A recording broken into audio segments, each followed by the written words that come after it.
Greetings. This pen is a Wingsung 626. So right off the bat, this pen is about a $30 Chinese pen that is very much made to look like a vintage Sheaffer balance pen. So I just so happen to have a genuine vintage Sheaffer. So put the size aside for a minute, you can actually see that the similarities are quite striking. Most notably, the presence of the white dot. That was a indication that Sheaffer used to use to indicate their better pens that carried a lifetime guarantee. Ultimately, it just became sort of a symbol of Sheaffer, and they used it pretty much on all their pens. The white dot became an iconic Sheaffer item.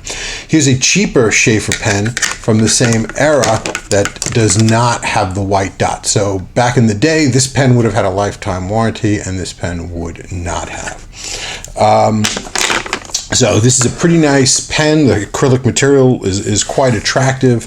Not a particularly heavy pen, weighs 21 grams. Here it is compared in size to a Lamy Safari and a Pilot Metropolitan. So you can see it's a tiny bit bigger than either of these pens, but in the actual ballpark. It has a screw-off cap that takes 1 and 2 and almost 3/4 revolutions to unscrew, so that's quite a bit of threading there. It's got this very attractive double cap band, which I think looks very, very nice. It's got sort of a really nice clip with sort of this half ball end on the clip, which is very nice and very practical, and the clip is actually quite springy and functional. And you have Wingsung written in almost the identical typeface that Sheaffer used for its pens. So it's just says Wingsung here, and this one here it says is the Sheaffer logo.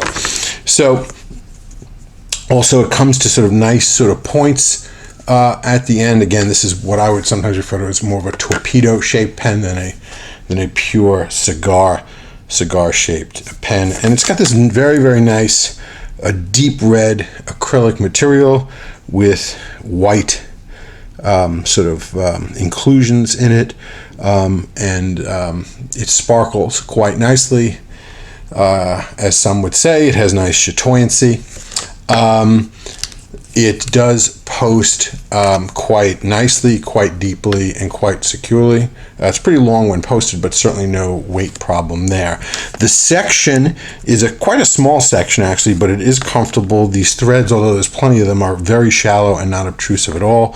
You have these double gold-plated rings here, which actually look quite nice, and it is quite comfortable to hold, but you really can pretty much only hold it in one position. It doesn't, because the section is quite small.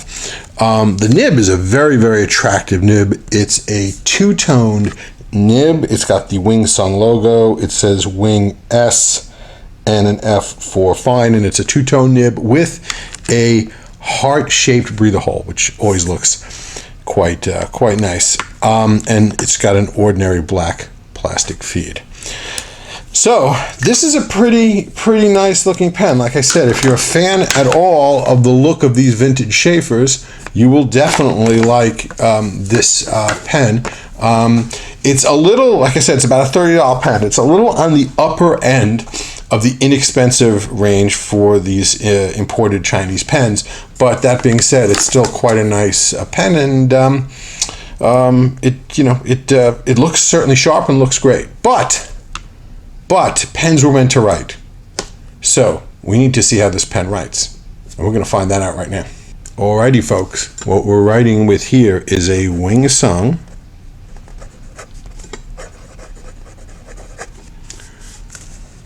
model 626. And this has a fine steel nib. And boy, I really like this. This is a smooth nib, a wet nib, and very comfortable to write with. Very comfortable at all. It's they don't advertise this in any way as being a flex nib, but you do get some pretty nice flow in this feed, and as a consequence of that, you can, as you can see, squeeze out a bit of line variation, but I certainly wouldn't push it, and I would not consider this to be a flex nib in any way. They do not represent it as such, but it is really a nice flowing pen that writes really well. And I think even though, like I said, this was sort of on the upper end of the cheap Japanese, or let's say inexpensive Japanese pen spectrum, you certainly, I think this actually might be worth the money. This is, again, not an expensive pen by any means, but just sort of on the upper end of the cheap Japanese pens. Like I said, it's not a $2, $3, $5, $10 pen. It's a $30 pen, but it's a sharp looking, really nice pen, really nice, attractive acrylic material, and I was actually pleasantly surprised with this pen. This pen definitely exceeded my expectations, particularly how smooth the nib is, and it's just a pretty nib.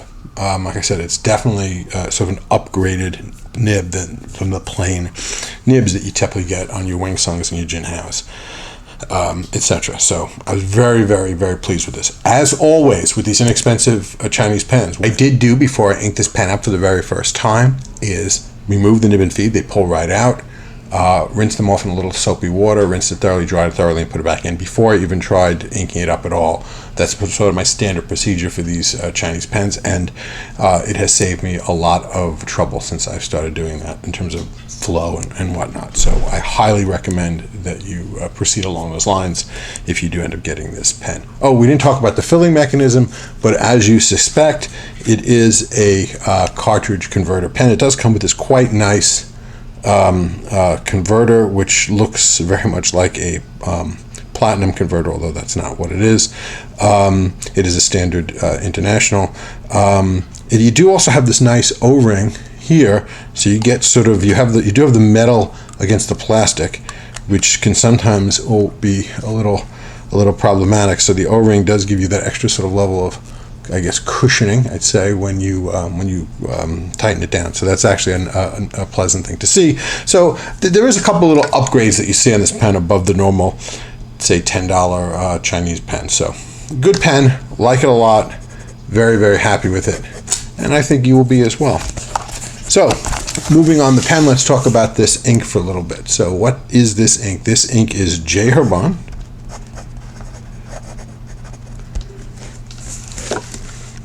Rouge Grenat. Might be Rouge Grenat. I'm not really sure how it's pronounced. It's a very, very, very nice, deep, sort of almost ruby red color from J. Herbin. Again, like all J. Herbin inks, it comes in these nice 30 milliliter bottles, which look very nice, but because of the shape of them, they're a little bit challenging to fill your pen with sometimes. And not the cheapest ink in the world, but a very, very pretty, nice ink. Again, nice color. I like this sort of deep ruby red. It looks quite nice. It does shade a bit, as you can see, not a lot, but this is just sort of, if you want one of these sort of deep red colors, as opposed to sort of like a bright flaming red, like a teacher's, because this is not like a teacher's correction pen kind of red. I talked about Diamond Red Poppy a while back. That is definitely the ink you want to use if you want something like for correcting school papers and stuff like that. That is not this. This one sort of has some style to it. It's much darker. It has some more depth and richness to it, and it's a pretty color, and I think it goes really well with this pen. It doesn't match the pen per se, but I think it complements it quite well. Well, I guess that'll just about do it for this review. As always, if you enjoyed this video, please subscribe. As a matter of fact, even if you didn't enjoy the video, subscribe anyway. Maybe you'll find one that you do like. If you didn't like the video, though, I would definitely like to hear why. And in any case, have a good day. Bye-bye.